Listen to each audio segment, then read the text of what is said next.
He's an absolute highlight at everyone, particularly the more formal the event and the more that Louis is Louis, it's just absolutely divine. But Louise, staying with you, and in a rather, I suppose, jarring paradox, while Trooping the Colour is happening, Meghan is on the other side of the pond spruiking jam and dog biscuits.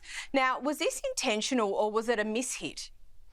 Well, I would argue that this is sort of intentional, but also a bit of a mishit because the timing was very, very poor. Instead of doing the classy thing and sending a very public message, particularly to Charles and Kate, given their cancer battle, all the best for Trooping the Colour today, I hope it goes well, or something, in a Meghan style.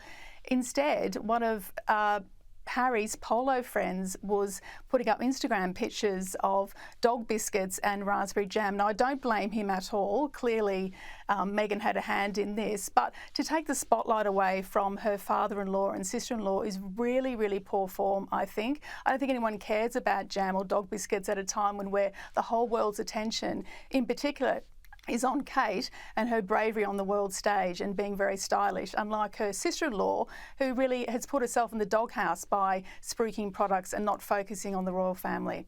Very poor indeed. Sometimes the best thing to do is absolutely nothing. And Bronte, a report this week suggesting that Harry and Meghan would leave the US if Trump was elected, that there is a celebrity favourite. Is that why Harry's looking for a residence in the UK? Well, there's a bit going on here. Harry no longer has police protection in the UK, and they were, as we know, Harry and Meghan were evicted from Frogmore Cottage, which was within the palace ground, within the royal estate. Last year, they were evicted there by King Charles. So at the moment, when Harry comes over to the UK, which he has done a number of times recently, he stays in a hotel. So that's obviously not a really good long-term plan. And also he has been making it clear, he did an interview earlier this year after he came and saw King Charles following his cancer diagnosis, where he's indicated that he'd like to spend more time in the UK.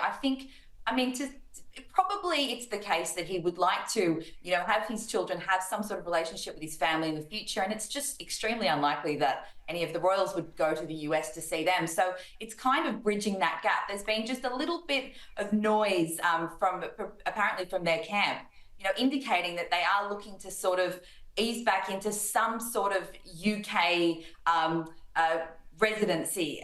With Harry, he hasn't spent time with his UK friends either. That's the other part. We often talk about the royal family and the fact he doesn't see them, but he also hasn't seen much of his UK friends. So again, if he has a bit of a base here, it's a way to sort of interact with people and sort of rebuild a little after a time where it does seem like he hasn't had a lot to do with people from his old British life. It makes a lot of sense that they are looking to sort of create something that's a little bit more permanent here, because the hotel stays, if he is going to continue coming over here, it's not really a good long-term plan. And we obviously don't get to see a lot of what goes on behind the closed doors at the palace, but a report this week from a palace insider that Meghan is the second biggest diva after Princess Margaret. Now, Louise, I've got just over a minute for you. Does that sound about right to you?